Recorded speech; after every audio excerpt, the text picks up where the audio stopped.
어느 날 근심이 강을 건너려고 하다가 아주 좋은 흙을 발견하게 됐습니다.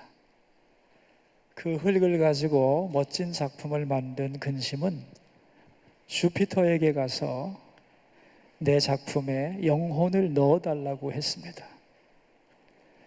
멋진 작품에 영혼까지 들어간 그 완벽한 작품을 보면서 행복해진 근심은 이것의 이름을 어떻게 지을까 생각하다가 내 이름을 따서 불러야 되겠다고 생각을 했습니다.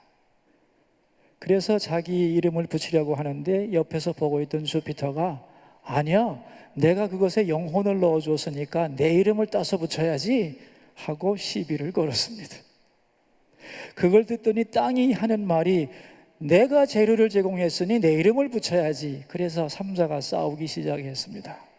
결론이 나지 않자 그들은 세턴 신에게 가서 판결을 받기로 했습니다. 자초지종을 다 들은 세턴은 이렇게 판결을 했습니다. 주피터, 당신은 이 작품에 영혼을 넣어주었으니 이것이 죽은 후에 영혼을 가져가시오. 땅, 당신은 재료를 주었으니 이것이 죽은 후에는 당신이 가져가시오.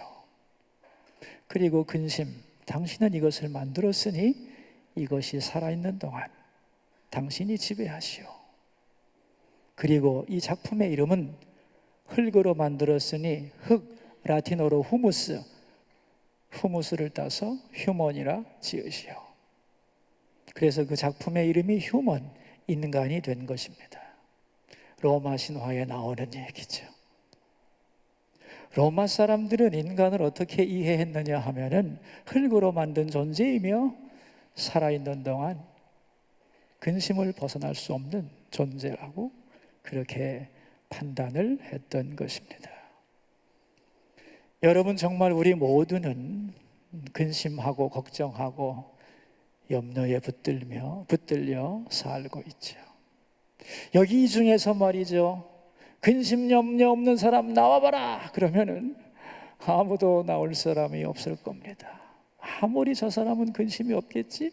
그렇게 생각하는 사람도 나름대로 근심과 염려에 묶여 있는 거죠. 물론 그 내용은 다 다르겠지만 없는 사람은 없는 대로 돈이 없어서 걱정하고, 있는 사람은 있는 대로 누가 훔쳐갈까 걱정하고, 건강 때문에 걱정하고, 사랑 때문에 걱정하고, 자식 때문에 걱정하고, 앞일 때문에 걱정하고, 잘못 말한 것 때문에 걱정하고, 걱정, 근심, 염려는 정말로 끝이 없습니다. 그렇다면 여러분, 근심과 염려는 아예 필요가 없는 것일까요? 그렇지 않습니다. 근심과 염려는 필요한 거예요. 그것이 있어야만 우리는 미리미리 무언가를 준비하게 되는 겁니다. 예비하게 되고 노력하게 되고, 사실은 근심과 염려가 적당히 있어야 되는 거예요. 그래야 안전하고 질서 있는 삶을 살게 되는 거예요. 문제는 그것을 잘 이용하지 못하고 거기에 눌려 허덕거린다는 게 문제가 되는 겁니다. 근심과 염려가 우리의 삶을 얼마나 철저하게 지배하는가 보여주는 얘기가 있습니다. 미래에 대한 두려움과 염려에 사로잡힌 사람들이 우리는 어떻게 해서라도 살아남아야 됩니다, 그렇게 걱정을 하면서 그걸 위해서 우리는 식량과 물자를 예비합시다. 그리고 긁어 모으기 시작했습니다. 미래를 위해. 그것을 바라보던 사람들은 그들을 보면서 말했습니다. 당신들은 이미 가진 게 많은데 무엇을 더 모으려고 미래를 준비한다고 그렇게 모으십니까? 그 중에 일부를 우리에게 나눠주세요 라고 달려들었습니다. 그러자 모으고 있던 사람들은 자기에게 달라고 하는 사람들이 뺏을까 봐 두려워지기 시작했어요. 그래서 우리 이러지 말고 담을 칩시다. 그래서 저들이 우리에게 다가오지 못하도록, 그래서 높은 담장을 쌓았습니다. 그런데도 불만이 사라지지 않자 담만 가지고는 안 되겠네요. 담 위에 그들이 접근하지 못하도록 폭발물을 설치합시다. 그래서 엄청난 폭발물을 설치했죠. 그리고 이제는 그 폭발물이 터져서 혹시 자기들이 죽지 않을까, 그렇게 또한 걱정하기 시작했습니다. 여러분, 이것이 이 시대의 개인과 국가의 모습입니다. 군비 경쟁, 경제 블록화 현상, 사회적 갈등들 다 그 깊은 속에는 뭐가 있느냐 하면은 근심과 염려와 두려움이 있는 거예요. 여러분이 근심과 염려에서 나오는 것들이 굉장히 많습니다. 종교적으로는 율법주의가 여기에서 나오는 거예요. 여러분, 율법주의라고 하는 것은 두려워질 때 새로운 방법을 거부하고 익숙한 행동과 패턴을 고집하는 거예요.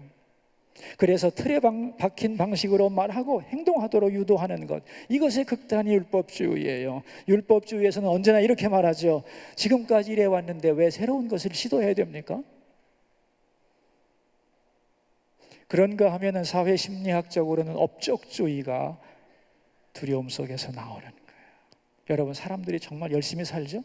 무지하게 치열하게 살죠? 왜 그렇죠? 먹고 살라고.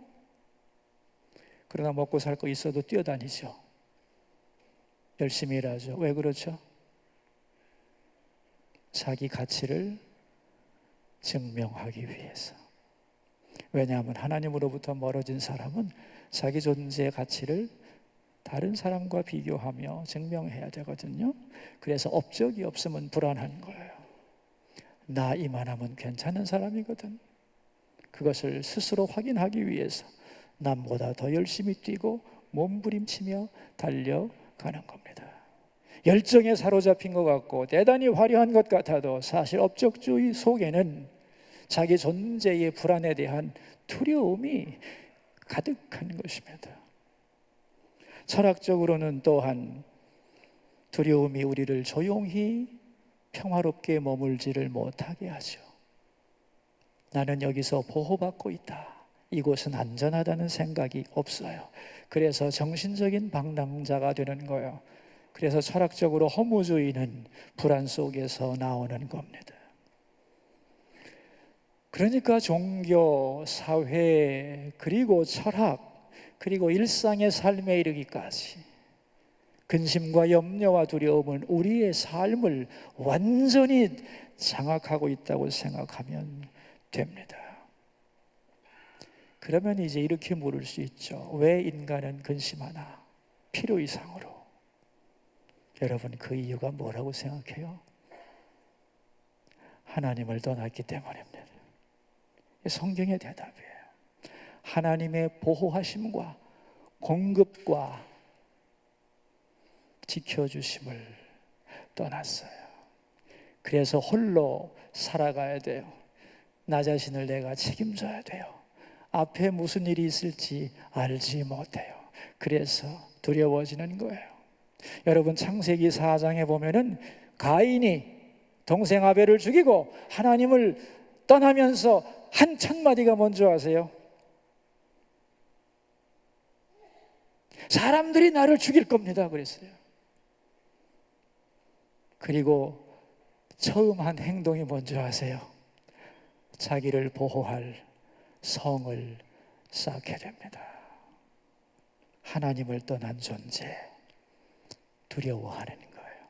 근심과 염려에 사로잡히는 거죠. 그렇다면 근심과 염려에 사로잡히지 않는 비결이 있나? 있죠. 오늘 본문은 그것을 다루려고 합니다. 요즘에 믿는 사람이나 안 믿는 사람이나 이 영성이라는 말을 참 많이 하는데, 여러분, 영성이 뭐라고 생각하시나요? 예언하고 방언하고 신비한 환상을 보는 게 다 이게 영성일까요? 아니면 산속 깊은 곳에 홀로 들어가서 관조하는 것이 영성일까? 영성은 아주 쉽게 말하면 건강한 관계를 영성이라고 불러요.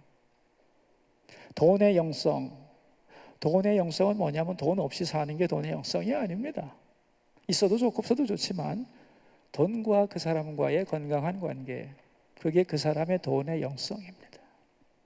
오늘 본문에는 세 가지 차원의 영성이 나와요. 저는 개인적으로 오늘 본문이 기독교 영성에서 아주 중요한 핵심 구절이라고 생각해요. 제가 볼 때는 기독교 영성이 다양한 갈래가 있지만 기독교 영성의 가장 중심점은 바울의 영성입니다. 사도 바울의 영성. 뭐 베드로의 영성도 중요하고 요한의 영성도 있고 마태의 영성도 있겠지만 바울의 영성이 기독교의 핵심 영성이고, 바울의 영성 중에서도 오늘 본문이 가장 그 영성의 핵심을 요약하는 구절이라고 저는 믿고 있어요. 세 가지 차원에서의 영성을 말하는데, 첫째는 자기 자신의 영성, 자기 자신과의 관계에 대하여 말을 합니다. 우리 성경 말씀 읽어볼까요? 4절입니다. 우리 4절 같이 읽겠습니다. 주 안에서 항상 기뻐하라. 내가 다시 말하노니 기뻐하라. 자기 자신에 대해서는 기뻐하는 게 영성이에요. 기뻐하래요. 근데 여러분, 아니 기뻐하고 싶지 않은 사람이 어디 있어요? 다 기뻐하고 싶어 하지. 중요한 것은 기쁨의 근원이 뭐냐는 거예요. 오늘 4절에서 기쁨의 근거가 뭐죠? 여러분, 우리는 기뻐해야 되는데 그 기쁨의 근거가 뭐예요? 주 안에서예요. 주 안에서.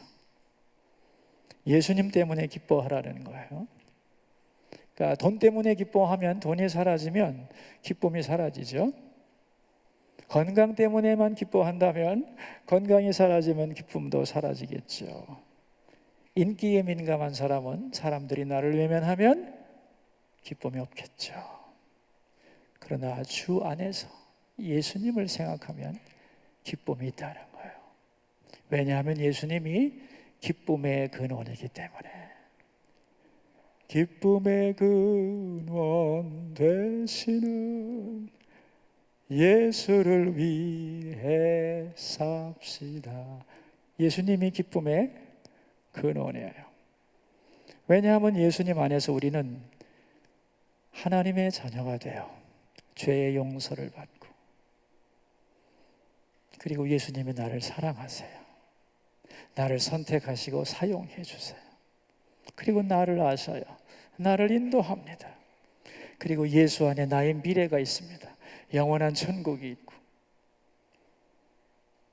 기쁨의 근원 되시는 예수를 생각할 때 우리는 진정으로 기뻐할 수 있다 하는 거예요. 그럴 때 그 기쁨은 절대 기쁨이고 신령한 기쁨이에요. 사실 예수님에게 근거하지 않은 기쁨은 다 일시적인 것이고 일장춘몽에 불과한 것입니다. 그러므로 기쁨의 근원이신 예수님 안에 너의 기쁨의 근거를 두라는 거예요. 여러분은 예수님 때문에 기뻐하시나요? 여러분, 우리 자신 속에는 기쁨이 없어요. 우리는 햇빛이 아닙니다. 반사체예요, 반사체. 주님만이 기쁨의 근원이에요. 그래서 주님을 바라보면 그 기쁨이 내게 와요. 근데 내가 주님을 등지면 기쁨이 없어요. 여러분 마음속에 기쁨이 적어지고 사라졌다고 하는 것은 무슨 소리냐면 내가 기쁨의 근원이신 주님으로부터 등을 돌렸다는 뜻이에요. 그러나 아무리 그런 상태에 있더라도 다시 뒤를 돌아 기쁨의 근원이신 주님을 향하여 내 마음을 열면 주님이 주시는 위로와 기쁨이 우리 속으로 들어오는 거예요. 이제 많은 사람들이 제가 얘기하다 보면은 기쁨과 행복의 관계를 오해하고 있는데, 여러분 기쁨과 행복은 다른 거예요. 세상 사람들은 말입니다, 행복을 인생의 목적이라고 생각해요. 학문적으로는, 세상의 학문으로는 행복이 삶의 목적이라고 합니다. 그러나 행복보다 더 위대한 것이 있는데 그게 기쁨입니다. 왜냐하면 행복이라고 하는 것은 외부에 있는 거예요. 외부에, 그리고 수동적인 거예요. 다시 말하면 이미 내 외부에, 나의 주변에 행복들이 널려 있는 거예요. 이런 행복도 있고 저런 행복도 있고 많은 행복들이 있는데 그 뿌려진 행복들을 내가 인정하고 주워 담아야 해요. 더 많이 행복을 내가 주워 담을수록 더 많이 행복해지는 거예요. 그런데 그 행복을 인정하지 않고 받아들이지 않으면 주위에 있는 행복도 놓쳐버리게 되고 그 사람은 불행하게 되는 거예요. 그러니까 행복하냐 불행하냐는 내가 주변에 이미 놓여진 행복을 얼마나 많이 내 것으로 하느냐에 달려있는 거예요. 그러나 기쁨은 외부적인 것이 아니에요. 내부적인 거예요. 내 안에 있는 거예요. 환경과 상관이 없어요. 환경이 아무리 불행해도 내 마음속에 기쁨이 있으면 얼마든지 기뻐하며 살 수 있어요.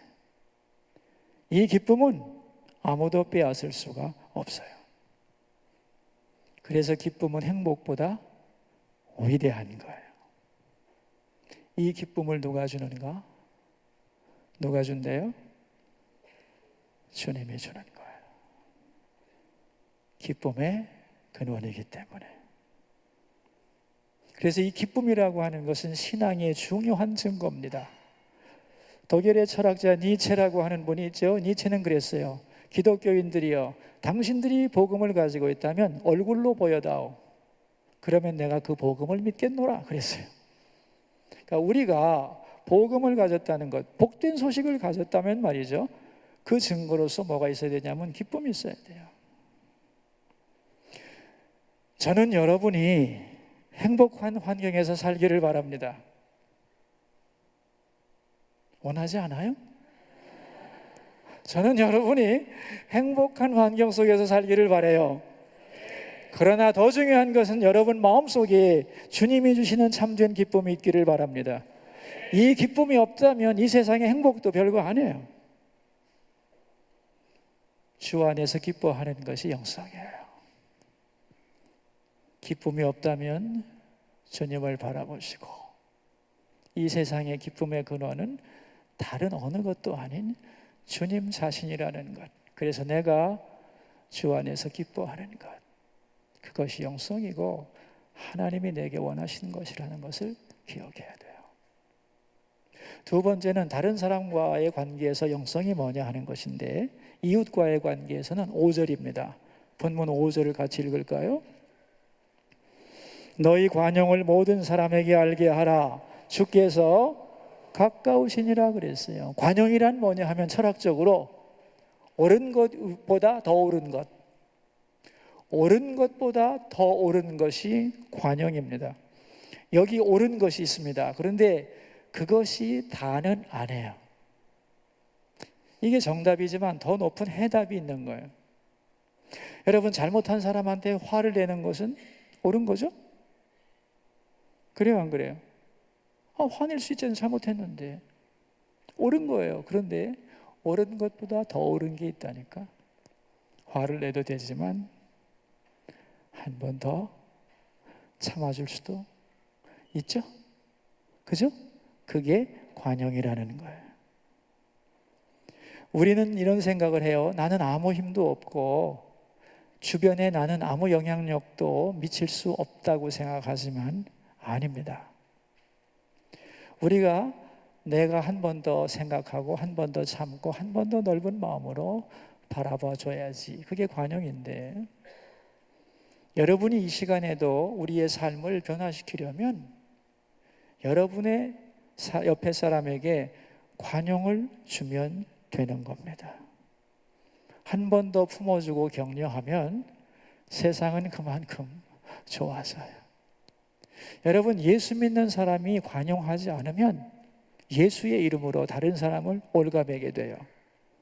그래서 하나님의 은혜가 이 땅에 스며들지 못하는 거예요. 하나님의 은혜가 우리에게 들어와서 세상으로 흘러가기 위해서 필요한 것은 뭐냐 하면은 우리를 통해 나타나는 관용입니다. 그러니까 이웃에게 관용하는 것이 영성이에요. 그런데 오늘 본문에 보면은 관용의 근거가 뭐죠? 관용의 근거 뭐라고 그랬어요? 주께서 가까우시니라 그랬어요. 주께서 가깝다는 말은 무슨 소리일까요? 두 가지 의미로 생각할 수 있죠. 주님 오실 날이 가까운 거죠. 쉽게 말하면 내가 죽을 날이 가까운 거지 뭐. 내가 얼마나 더 살겠다고 이렇게 아웅다웅 하겠냐. 너그럽게 바라보자. 이 주께서 가깝다는 말의 의미이기도 하고, 또 하나는 주께서 이 사건에 개입하셔서 해결하신다는 거예요. 곧. 그러므로 손해보는 것 같아도 주님이 아시고 이 문제에 개입하실 것을 믿고 우리는 관용할 수 있다. 그런 얘기입니다. 주님을 바라보면서 내가 주님 앞에 서야 하고 주님이 나를 아시고 이 문제와 이 상황을 아시니까 내가 주님 바라보면서 얼마든지 관용할 수 있는 거예요. 여러분, 일상 속에서 이 관용의 문제를 다룰 때에 중요한 것은, 이 관용의 문제에서 중요한 것은 누가 먼저 하느냐거든요. 네가 나한테 잘해, 그럼 나도 너한테 잘할게. 그런데 내가 먼저 하기는 싫어. 이거 아니야, 핵심은. 맞죠? 관용의 문제는 항상 순서의 문제예요, 순서. 그런데 우리 예수 믿는 사람들이 관용을 해야 될 때에 생각할 것은 뭐냐 하면은, 예수 믿는 사람은 먼저 내가 누구에겐가 사랑과 관용을 먼저 주는 존재가 아니라는 거예요. 이미 우리는 사랑을 받은 존재. 이미 나를 후한 눈으로, 은총으로 용서하고 사랑한 분이 계셔요. 그분이 주님이세요. 그래서 요한일서 4장 10절과 11절에 보면은 이런 말이 나와요. 우리 한번 찾아볼래요? 요한일서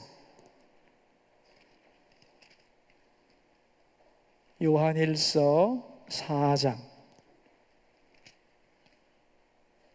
10절과 11절인데 우리 한번 읽어봅시다. 사랑은 여기 있으니 우리가 하나님을 사랑한 것이 아니요 하나님이 우리를 사랑하사 우리 죄를 속하기 위하여 화목제물로 그 아들을 보내셨습니다. 사랑하는 자들아, 하나님이 이같이 우리를 사랑하셨은즉 우리도 서로 사랑하는 것이 마땅하도다 그랬어요. 하나님이 먼저 우리를 사랑했어요. 그래서 그 사랑을 이미 먼저 받았기 때문에 우리도 다른 사람을 사랑하는 것이 마땅하다. 그러니까 우리는 누구에게 사랑을 먼저 줌으로써 손해보는 존재가 아니라는 거예요. 이미 사랑의 빚을 지고 있는 사람들이에요. 그래서 세상 사람들은 이 십자가의 사랑을 모르기 때문에 먼저 남에게 사랑 주는 것을 무지한 손해라고 생각하고 그 보답에 대하여 보장이 없기 때문에 먼저 사랑하기가 어려워요. 그러나 우리는 그렇지 않습니다. 이미 내가 사랑을 모를 때 사랑을 받았다는 것을 알아요. 이미 사랑에 빚진 자예요. 그 많은 사랑의 일부를 흘려보낼 수 있는 거예요.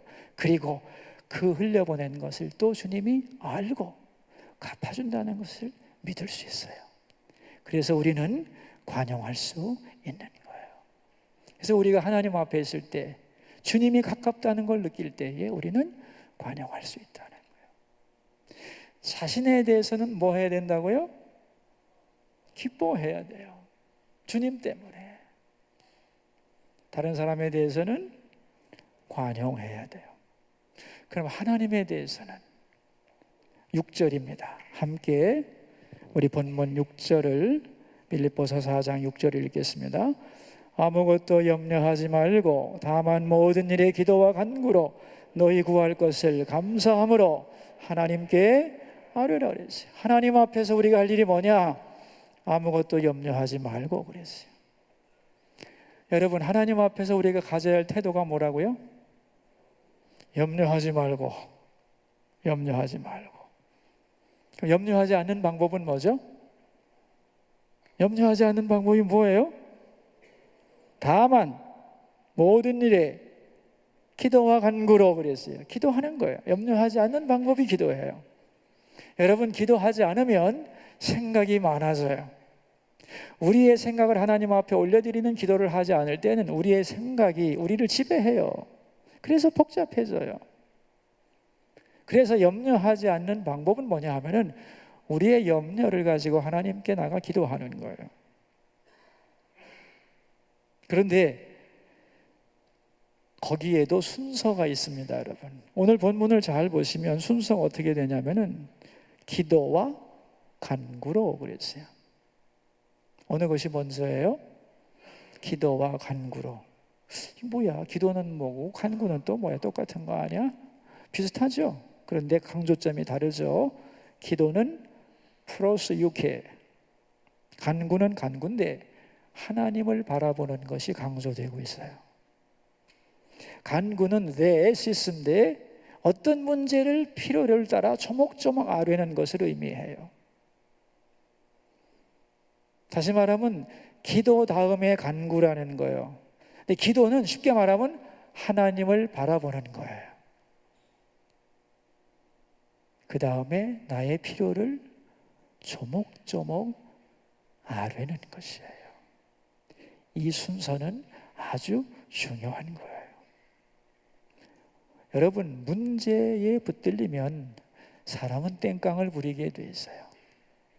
기도가 땡깡이 되는 이유는 뭐냐면은 문제에 붙들려서 하나님을 바라보기 때문이에요. 그런데 하나님을 먼저 바라보고 그분 앞에 서면 하나님이 가장 큰 분이기 때문에 하나님 앞에는 큰 문제가 없어요. 어떻게 생각하세요? 하나님이 해결하지 못할 문제 있나? 없어요. 우리가 하나님을 바라보지 않는 게 문제죠. 문제가 아무리 큰 것 같아도 하나님 앞에 서면 그 문제는 자기 크기로 돌아가 버려. 그래서 하나님을 바라본 다음에 자기의 필요를 아뢰는 거예요. 그러면 땡깡을 부리지 않게 돼 있어. 왜? 문제가 하나님 앞에서 제 위치로 돌아가기 때문이에요. 저는 오늘 본문에서 감사함으로 아뢰라는 말이 너무너무 좋아요. 여러분, 기도할 때 감사가 절로 나옵니까? 기도는 부담이 아닌가요? 기도하면 묵직하게 나를 내려놓는 짐이 되지 않나요? 또 기도해야 돼? 이렇게 생각하지 않나요? 그런데 여러분, 기도가 왜 감사가 되냐면은 내가 기도하는 것보다 더 중요한 게 있어요. 그게 뭐냐면은 기도의 자격을 누군가가 나에게 주었다는 거예요. 그리고 기도할 때 들어주겠다는 약속을 하셨어요. 여러분, 이게 없으면 내가 아무리 기도하면 뭐 할 거야? 들어줄 분이 없는데. 우리의 기도가 중요한 게 아닙니다, 여러분. 우리의 기도가 의미가 있어지는 이유는 우리에게 기도의 자격을 부여하시고 그렇게 기도할 때 들어주겠다는 은혜의 약속이 있기 때문에 그 은혜 안에서 우리의 기도가 작동할 수 있는 거예요. 예를 들어 볼까요? 탕자가 말이죠, 고생 죽게 하다가 아이고, 내 집에 가면 양식이 풍족한 품꾼이 얼마나 많은가. 그래서 이제 집으로 돌아옵니다. 그런데 많은 탕자들이 어떻게 생각하냐면은 내가 돌아와 줬잖아요. 지가 돌아온 것을 굉장한 공로라고 생각합니다. 착각이야, 이거. 지가 돌아오면 뭐 할 거야? 아버지가 반개 맞아주지 않으면 소용없는 거예요. 아멘입니까? 기다리고 반겨 맞아주는 아버지가 있을 때 지가 돌아와야 되는 거지. 백날 돌아오면 뭐 할 거야? 문전박대당하면 그만이지. 여러분, 우리의 공로는 기도가 아닙니다. 우리의 기도는 공로가 아니에요. 기도할 수 있다는 것, 도대체 내가 뭔데 말이지. 그 크고 크신 하나님이 작고 작은 나에게 너 기도할 수 있어, 자격을 줄게. 그리고 네가 기도하면 내가 들어줄 거야 라고 약속하셨냐는 거예요. 그 특권과 은혜가 있기에 나의 이 작은 무릎 꿇음이 의미가 있어지는 거예요. 여러분, 이걸 생각하면 우리는 겸손하게 기도할 수밖에 없어요. 제가 기도하는 사람들을 훈련을 시켜보면은 기도 조금 하면은 말이야 굉장히 교만해져요. 내가 기도하는데 주여 그러면서 하나님을 마치 말의 종처럼 생각하는데 착각입니다. 이거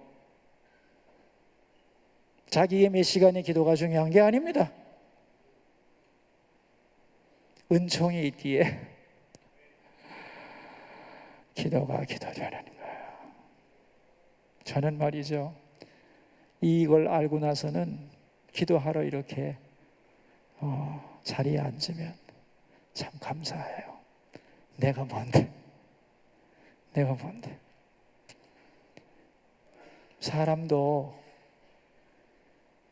자꾸 찾아가서 필요한 것을 얘기하고 궁한 소리 하면 싫어할 텐데, 전능하신 하나님이 언제나 내가 와도 싫다 하지 않으시고 내가 하는 말에 귀를 다 기울여 주시고 하나하나 다 들어준다는 그 생각을 할 때마다 감격하는 거지. 하나님이 계신다는 것 자체가, 에? 기도하는 소리를 들어주는 분이 계신다는 것, 그리고 기도할 때 그 문제가 해결도 한다는 것. 여러분, 이게 감사 아닌가요? 그래서 여러분, 막 문제에 붙들려서 땡깡 쓰지 마시고 먼저 하나님을 생각하세요. 하나님을 바라보라고. 그리고 감사함으로 하나하나 아뢰어야 돼요. 주님, 저 이것이 필요하다고. 그렇게 기도를 제대로 하면 어떻게 된다고 했느냐? 7절에 이렇게 말씀하셨어요. 같이 읽어요. 그리하면 모든 지각에 뛰어난 하나님의 평강이 그리스도 예수 안에서 너희 마음과 생각을 지키시리라 그랬어요. 지각에 뛰어난 하나님의 평강이 그랬어요. 여러분, 기도하면은 맨 먼저 이루어지는 게 뭔지 아세요? 기도하고 나면 여러분의 마음이 어때요? 평화, 평화로다 하늘 위에서 내려오네. 평강이 있죠? 평강이라는 것은 뭐냐 하면은 하나님이 나의 기도를 접수했다는 사인이에요. 상황은 그대로야. 문제는 해결되지 않았어. 그러나 하나님이 그 기도를 들었다고, 내가 네 사정을 안다고 응답하는 게 평강이에요. 그래서 기도의 첫 번째 응답은 평강인데, 그래서 평강을 첫 번째 응답이라고 부르는 거예요. 여러분, 기도하면서 평강을 얻죠? 기도하기 전에는 불안하고 두렵고 원망스러웠는데 기도하고 나면 뭔가 편안하죠? 그래서 기도할 때는, 하러 들어올 때는 얼굴에 탁 찡그리고 들어오지만 기도하며 나갈 때는 뭐 상황은 그대로인데 찬송하며 나가지 않아요? 찬송하며 나가잖아. 평강을 이미 얻은 거죠. 근데 그게 정상적인 논리적으로는 이해가 안 되는 거예요. 쟤 왜 좋아한대? 힘껏 기도해놓고 변한 것도 없는데? 그러나 내 속에는 평강이 있어. 이것은 나의 논리를 초월하는 거야. 그래서 지각에 뛰어난, 이렇게 표현하는 거예요. 보통 지각으로는 알 수 없는 거다 이거야. 그러나 진실로 기도하고 하나님 앞에 내 짐을 아뢰고 나면 하나님의 맨 먼저 주는 선물이 평강입니다. 평강이에요. 저는 그런 생각을 해요. 평강의 내용이 뭘까? 뭐 여러 가지가 있겠지만 몇 가지로 압축할 수 있어요. 평강은 첫째, 하나님이 계신다는 거예요. 하나님이 계셔. 두 번째는 하나님이 아셔. 그리고 하나님이 날 사랑하셔. 그리고 하나님이 해결하셔. 그게 평강의 내용이에요. 아직 다 이루어지지 않았어요. 때에 맞춰 훈련시키면서 이루어가실 거예요. 그러나 말이지, 너의 짐, 너의 무거운 마음, 나를 향한 너의 마음을 내가 접수해서, 그래서 평강을 주세요. 이 평강을 맛보고 이 재미를 알기 때문에 우리는 기도할 힘을 얻는 거예요. 그래서 기도의 첫 번째 응답은 평강이다, 그런 얘기예요. 또한 이렇게 평강을 주시면서 동시에 하나님은 뭘 주시냐면은 우리의 생각을 지켜주세요. 생각을 지켜주세요. 여러분, 생각이 어느 방향으로 가느냐는 아주 중요한 거예요. 생각의 방향이 잘못되기 시작하면 걷잡을 수 없어요. 사실 제가 볼 때는 문제 자체보다도 그 문제에 대한 나의 생각이 더 중요해요. 여러분, 생각이 얼마나 중요하냐 하면은 같은 사건을 놓고도 올바르게 생각하면 축복이고 잘못 생각하면 저주가 됩니다. 생각에 따라서 축복이 되기도 하고 저주가 되기도 해요.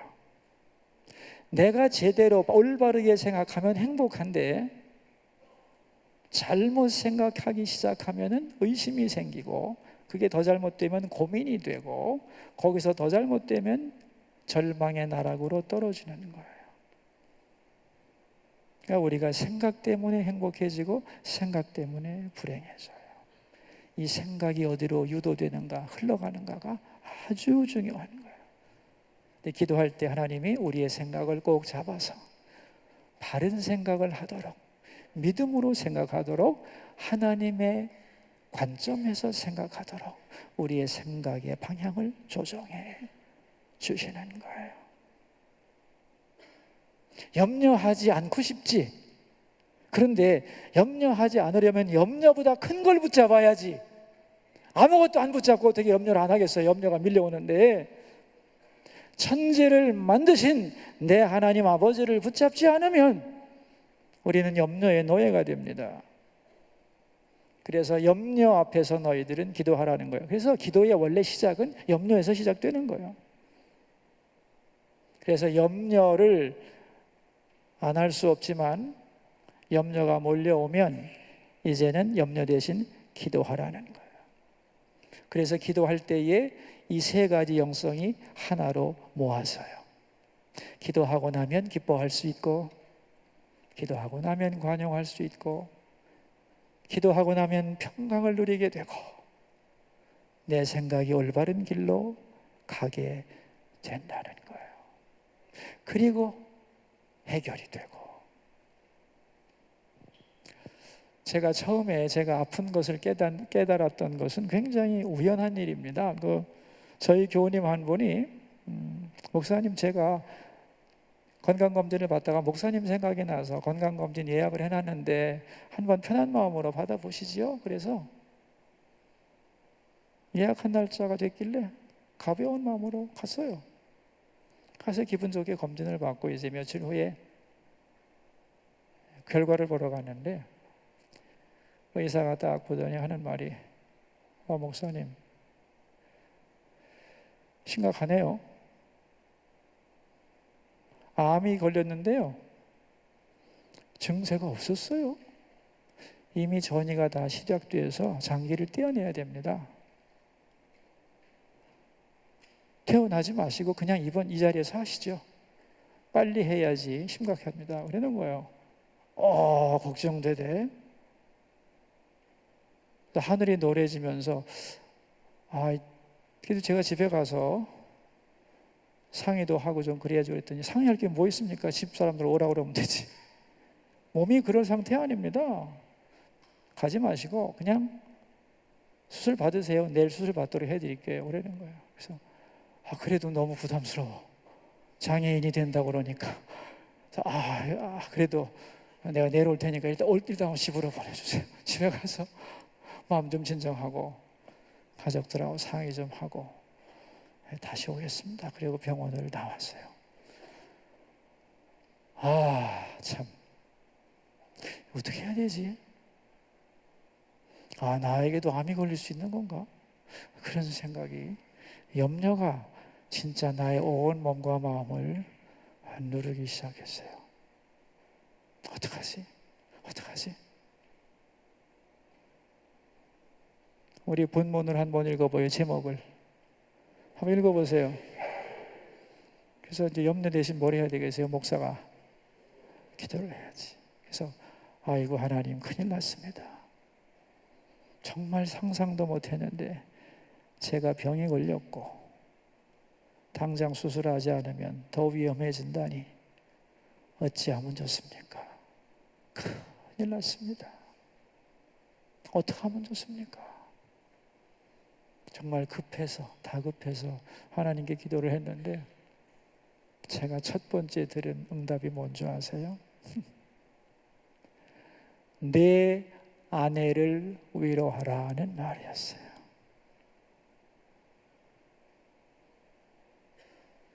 네 아내를 위로하라. 그 순간 마음에 분노가 싹. 아니, 아픈 건 좋은데요. 아픈 건 전데 왜 제가 제 아내를 위로합니까? 아내가 저를 위로해야지. 근데 저는 그 순간에 알았어요. 옆에 사람도 참 힘든 거구나. 나만 힘든 게 아니고 나 옆에 사람이 참 힘든 거고 나보다 더 힘들 수도 있는 거다. 그걸 깨달았어요. 근데 어떻게 하고 싶진 않지만 하라니까 이제 위로를 해야지. 좋아요. 그런데 아내 위로하는 거로 끝은 아니잖아요. 내가 어떻게 하면 좋죠? 그리고 생각하니까 내가 성한 몸으로 건강한 몸으로 지낼 수 있는 밤이 오늘밖에 없어. 내일이면 장애인이 되는 거야. 그 내가 성한 몸으로 인생의 마지막 밤을 어떻게 보내지? 그런 생각을 했어요. 내가 뭘 하고 장애인이 되면 후회가 가장 적을까? 나는 장애인이 되기 전에 성한 몸으로 마지막 하고 싶은 게 뭔가 곰곰이 생각을 했어요. 그런데 이런 마음이 들었어요. 내가 열심히 기도하고 목회한다고 다녔지만은 바쁘다는 것 때문에 충분히 기도한 것 같지가 않아. 3번 마음껏 기도하고 장애인이 되면 덜 슬플 것 같아. 그래서 내가 금식 기도를 좀 해야 되겠다 하는 생각이 들었어요. 내 몸이 버틸 수 있는 최대한이 3주기 때문에 난 3주간만 금식을 하리라 하고 그날 밤에 결심을 했어요. 그리고 아침이 됐어요. 이제 금식은 시작됐어요. 그런데 아내를 위로하라고 그랬잖아. 그래서 아침상을 제가 차렸습니다. 그리고 아내 앞에서 웃으면서 아내를 위로하기 시작했어요. 어제 진단을 받고 장애인이 된다고 그랬는데 그래서 집안 분위기가 무지하게 어려워질 수 있었는데 다음날 아침부터 우리 집에는 꽃이 피었습니다. 웃음의 꽃이. 그래서 격려하고 위로하고 더 먹어 그러고 금식하면 제가 밥상 차려주고 그러면서 우리 집이 더 행복해지기 시작을 했어요. 정말로 행복한 2주가 지나갔어요. 그때 2주가 되던 어느 날 제 몸이 갑자기 무지하게 무거워지더니만은 몸속에서 뭔가가 빠져나오기 시작하는데 나는 내 몸속에 그렇게 많은 것들이 있는지 몰랐어요. 밤새도록 쏟아내고 또 쏟아내고 또 쏟아내고 피떡을 한없이 쏟아냈어요. 그리고 제가 해가 뜰 때에 너무너무 지쳐갖고 쓰러져 잠이 들었습니다. 근데 그 다음 날부터 제 얼굴이 맑아지고 몸이 가벼워지는 거예요. 하나님이 나를 만지셨다는 걸 깨달았어요. 그리고 금식을 하고 이제 조금 회복을 한 후에 40일 지난 다음에 병원에 갔더니 난리가 났어요. 목사님 그러신 분이라고 생각 안 했는데 아주 무모하시군요. 내일 당장 온다고 하더니 전화 딱 끊어버리고 절대로 받지 않고 40일을 버티다니요. 그래서 제가 그랬어요. 선생님 제가 죄송한데 늦게 와서 죄송한데 40일 동안 일이 좀 있었거든요. 그러니 사진을 한번 다시 찍어주시고 하라는 대로 할게요. 그랬더니 찍을 필요 없습니다. 확실한 걸 또 하면 뭐 하겠어요? 안 찍어주는 거예요. 찍어주세요. 필요 없습니다. 찍어주세요. 필요 없습니다. 찍어달라니까요. 아니라니까요. 4시간을 싸웠어요. 그리고 제가 병원을 나왔습니다. 그리고 그 후로 4년 동안 건강하게 생활을 했어요. 근데 이제 그 병원을 나온 다음에 제가 믿을 만한 의사분이 상담할 분이 계셔서 신앙도 좋고 암 전문가를 찾아가서 제가 물었어요. 원장님, 제가 말이죠. 이런 경험을 했는데 저의 이 경험이 의학적으로 볼 때 어떤 건지 판단을 좀 해주세요. 그랬더니 말해보래요. 제가 금식을 해야 되겠다는 생각을 했어요. 3주간 금식을 했는데 암 환자가 전이가 시작됐는데 금식하는 것이 의학적으로 성립이 되나요? 그랬더니 되죠.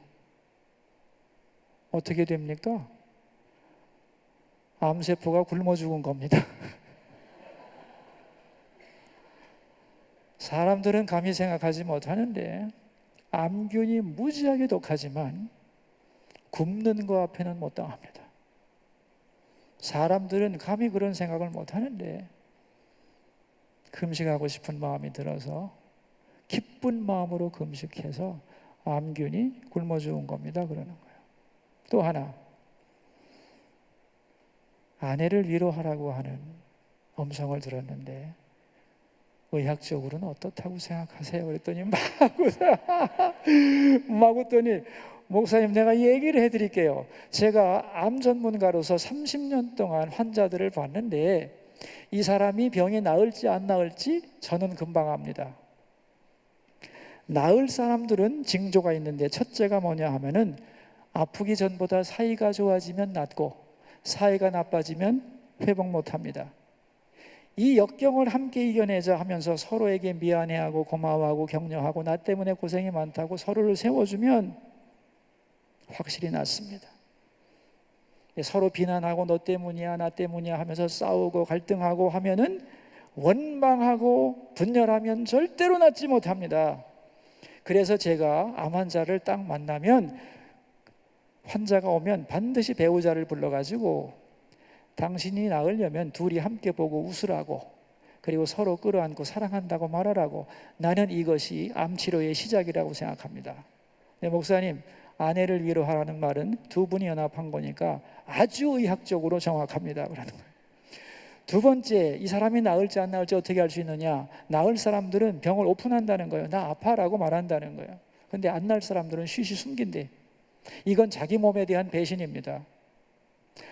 정직하게 아픈 걸 아프다고 하고 도움을 구하면서 나가야 되는데 거기에 맞는 조치를 취하지 않고 인정하지 않으면 스스로 갈등하게 돼서 정말 이 사람 고치기 어렵습니다. 그러는 거예요. 세 번째는 뭐냐면 나을 사람은 마음이 평안해요. 큰일 났다고 조바심하지 않고 지금까지 지낸 것도 건강하게 지낸 게 감사하다, 최선을 다하여 치료를 받고 맡기자 하고 마음의 조바심을 갖지 않습니다. 그러는 거예요. 제가 어떤 생각을 했냐면은 이 아픈 것도 하나님이 주시는 시험인데 잘 아파보자. 시험이라고 하는 시험, 질병이라고 하는 시험지를 내가 받았는데 내가 100점을 한번 맞아보자. 잘 아파버리라. 그렇게 생각했는데 목사님, 그것은 평안입니다. 목사님이 기도하면서 받은 응답은 정확한 겁니다. 의학적으로, 심리학적으로. 그래서 제가 하나님께서 염려와 근심 속에 붙들려 있던 내가 하나님 앞에 매달렸을 때 정말 내 마음과 생각을 지켜주셨구나. 그런 확신을 가지게 되었어요. 저는 목회를 시작하고 담임 목사가 된 후에 1년 동안 이제 열심히 일을 하고 12월 말일에 이런 일기를 썼습니다. 1년 동안 신학교 때 배운 거 다 써먹었다. 이제는 한 번의 설교도 더 할 수 없다. 신방이 너무 괴롭다. 가기 싫어서가 아니라 그 내용들이 너무 마음이 아프다. 상담을 해도 괴롭다. 그들의 슬픈 상황이 밤에 꿈으로 나타나기도 한다. 힘들어서 죽겠다. 이렇게 쓰여 있어요. 여러분, 열심히 신방을 했거든요. 근데 신방 가면 성도들이 자기 인생의 비밀을 얘기하잖아요. 목사님을 신뢰해서. 그러면 다 듣고 공감을 한단 말이에요. 그럼 그분의 짐이 나한테 다 오는 거죠. 아, 내가 해결해 주면 좋겠는데 해결할 능력은 없고 짐은 다 지고. 그래서 밤이 너무 괴로운 거야. 그게 자꾸 생각이 나서. 한 집이야 이게? 2집, 3집, 4집, 5집, 6집. 계속 근심과 염려거리가 나를 짓누르잖아요. 밤에 진짜 꿈꾼 적 많습니다. 여러분이 신학서적을 읽으면서 요거 앞으로 설교 써먹어야지 그렇게 메모했던 거 한번 써먹어 보라고. 1년이나 버티나? 못 버팁니다 여러분. 일주일에 10번씩 20번씩 설교해 보라고. 그 내가 그러잖아요. 신학교 때 배운 거 다 써먹었다 이제. 하루도 한 번도 더 할 수 없다. 주님서 신방도 두렵고요. 가는 건 좋은데 그분들의 삶의 짐, 또 상담의 내용들 다 좋은데 마음 아픈 것들 내가 해결해 주면 참 좋겠네요. 돈 있으면 팍팍 주고 아프면 탁탁 낫게 해주고 관계 따다닥 풀어주고 그 얼마나 좋겠어요. 하나님은 참 좋으시겠어요. 참 좋으시겠는데 나는 능력도 없고 하라고는 그러고 나 어떡하면 좋아요. 그렇게 제가 하나님 앞에 불평을 했습니다. 기도하고. 근데 제 마음속에 이런 생각이 들었어요. 내가 언제 너한테 그 짐 지라고 그랬냐? 나한테 맡겨. 그래서 그 마음이 든 다음부터는 신방을 다 끝내고 교회로 왔어요. 그래서 그날 들은 신방 얘기, 성도들의 비밀들, 안타까운 사정들 다 하나님 앞에 올려드렸어요. 하나님, 참 짐이 무거운데 주님께 맡깁니다. 난 주님께 올려드립니다. 이제 주님이 책임지시고, 나는 사실은 알겠지만 그 일로 인하여 짐이 되지 않게 하소서. 그 일을 계속했어요. 어느 날부터 짐이 풀렸어요. 주님이 거둬가셨어요. 그래서 한 2년 반 정도 불면증으로 고생했어요. 난 불면증의 고통을 알아요. 주님이 목회하시는 거다 하는 걸 알았고, 내가 짐을 내려놓을 때 주님이 대신 받아주신다는 것도 알았어요. 그리고 무슨 말을 해야 될지 모르지만 주님이 때가 되면 주실 거라고 믿게 됐어요. 믿음이 자란 거죠. 그래서 단잠을 자기 시작했어요.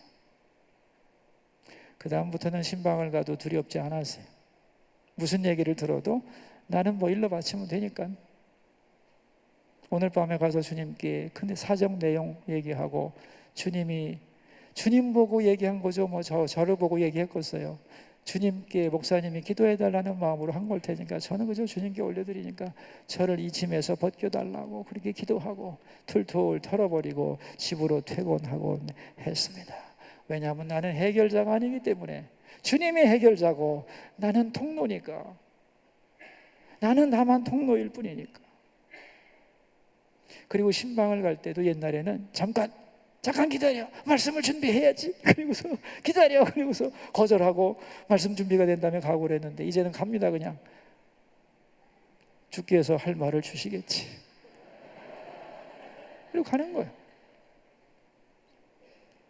그리고 가면 주께서 그때에 할 말을 주시고, 처음에는 상담하러 오면 이 사람이 무슨 상담할지 어떻게 알아, 그지? 그래서 가기가 두려워. 내가 모르는 거 나오면 어떡하나. 근데 이제는 주께서 할 말을 주시리라 믿고 들어오세요 하고 기도하고 주께서 대답하시기를 구하고 염려를 주께 맡기고 기도하고 그렇게 살아갑니다. 여러분, 많은 분들이 죽을 지경이 되면 기도를 해요. 그죠? 주님 살려주세요 기도하는데 살만 하면 기도를 안 해. 왜 그런 줄 아세요? 오늘 낮에 5분하고 저하고 식사를 했거든요. 그 아까 임원들하고 식사를 했는데 어느 분이 그러더만요. 아, 목사님 이럴 때는 어떻게 이거 어느 것이 주님의 뜻인지 어떻게 압니까? 그런 질문을 해서 제가 얘기했습니다. 기도에는 3단계가 있어요. 기도에는 3단계가 있는데 이게 반드시 성장해 가는 과정에서 필요합니다. 첫 번째 기도는 뭐냐면 기쁨이 달라는 기도예요. 원래 기도의 출발이 기쁨에서 시작하는 거야. 왜냐하면 결핍된 것이 너무너무 많기 때문에 주세요, 주세요, 주세요, 주세요라고 계속 기도하는 거예요. 근데 많은 사람들이 기쁨이가 기도의 전부인 줄로 아는 거예요. 아닙니다, 여러분. 받은 다음에는 어떻게 되냐면은 기쁨이밖에 모르는 사람은 먹고 살만하면 기도할 이유가 없어. 왜? 안 해도 되잖아. 근데 여러분, 받은 다음부터 정말로 필요한 기도가 있어요. 그 다음부터는 유혹도 많고 이제는 어떻게 살아야 되는가를 하나님이 길을 제시해 주셔야 돼요. 그죠? 그 두 번째 기도가 뭐냐면 teach me입니다. teach me. 나를 가르쳐 주세요. lead me. 나를 인도해 주세요. 이 기도가 굉장히 중요한 기도예요. 여러분도 그럴 거예요. 내 앞길을 하나님 인도해 주세요. 내가 무슨 말을 해야 될지 가르쳐 주세요. 그 기도가 기쁨이보다 훨씬 중요한 거예요. 이 기도가 점점 많아져야 돼요, 여러분. 기쁨이에서 기도가 끝나는 게 아니에요. 기쁨이에서 시작하지만 받은 다음에는 이걸 가지고 어떻게 해야 되죠? 여러분, 가난한 사람이 사업 잘 되게 해달라고, 하나님 내 사업을 부흥시켜달라고 기도하죠. 그럼 부흥한 다음에는, 그 다음에는 이제 이걸 가지고 어떻게 써야 되나요? 티침이 기도해야 되는 거예요. 여러분, 시편 30편인가에 보면은 다윗이 말입니다. 다윗이 자기의 왕궁을 짓고 기도하는 내용이 나와요. 내가 형통할 때에 더욱 기도하리라 그랬어요. 시편 30편 5절인가 그럴 거예요.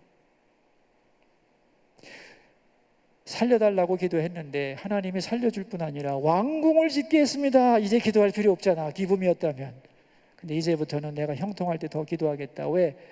형통할 때 잘못되지 않고 정말로 약속을 지켜가기 위해서 하나님의 인도함과 가르침을 받기 위해서 더욱 기도해야 되는 거예요. 그래서 기도의 제2단계는 teachme입니다.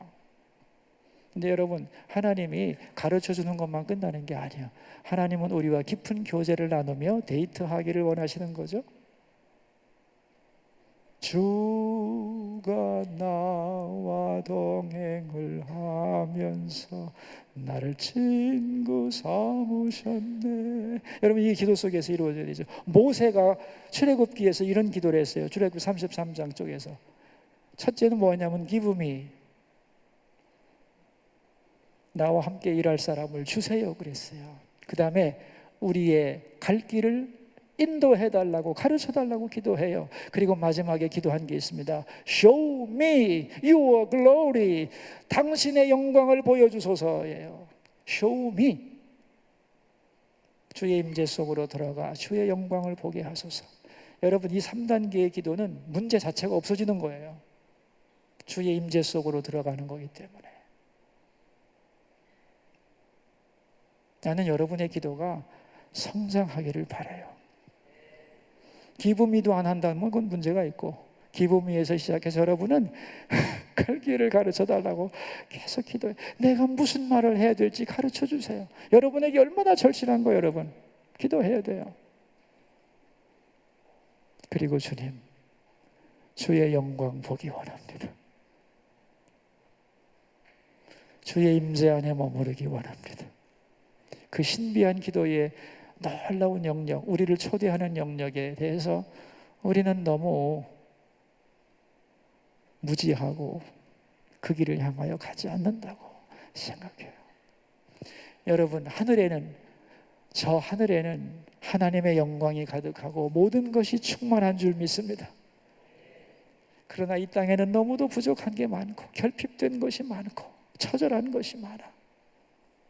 어떻게 하면서 하늘의 풍성함을 이 땅에 결핍된 이 현장으로 가져올 수 있을까?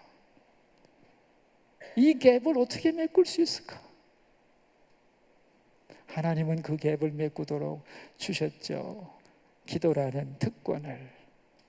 아멘입니까? 여러분, 하늘에서는 하나님의 뜻이 이루어지고 있죠. 그러나 이 땅에서는 어둠의 권세가 가득 차 있죠. 어떻게 하면 이 어둠의 권세를 깨뜨릴 수 있을까? 하늘의 능력으로. 그 방법이 무엇이죠? 기도입니다. 그래서 기도를 영적 전쟁의 파트에서는 뭐라고 부르냐면 궁극 무기, the ultimate weapon, 궁극 무기라고 불러요. 궁극 무기라는 건 뭐냐면은 총칼 수준이 아니라 원자탄 수준이 아니라 수소폭탄 수준, 궁극적인 무기, 생각할 수 있는 가장 최고의 강력한 무기를 궁극적인 무기라고 불러요. 기도는 궁극적인 무기예요. 더 이상의 무기가 없다는 뜻입니다. 그 무기를 가지고 안 쓰면 안 되는 거예요. 줬는데 안 쓰면 지가 고생해야지 뭐. 그렇게 살다 죽으라고. 할 수 없는 거죠, 어떡하겠어요. 여러분, 염려는 우리를 죽입니다.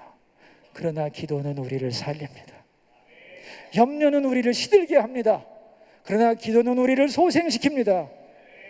여러분, 말세로 갈수록 사람들은 더욱 근심과 두려움과 염려 속에 빠질 거라고 그랬어요. 그래서 싸나워질 거라고 그랬습니다. 성경은 두려움의 노예가 된다고 했어요. 그러나 너희는 그렇지 아니하다 그랬어요.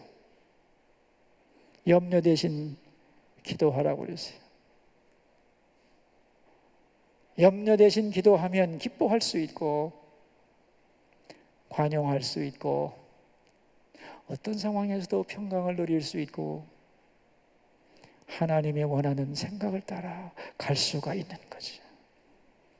그리고 승리를 얻을 수 있는 거죠. 전에 우리 교인 한 분이 저보고 와가지고 그래요. 목사님의 신앙에 대한 신조가 있다면 뭐가 있습니까? 이렇게 묻길래 글쎄요. 그리고 대답을 했어요. 기도하면서 알고 안 하면 죽는다.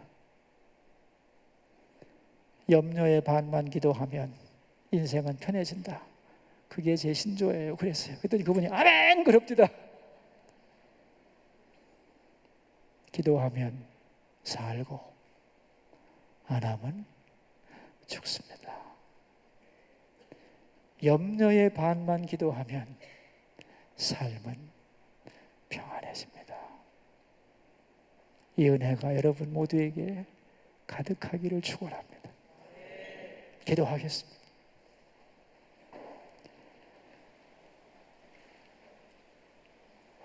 하나님 아버지, 오늘 염려 대신 기도를 그런 말씀을 생각했습니다.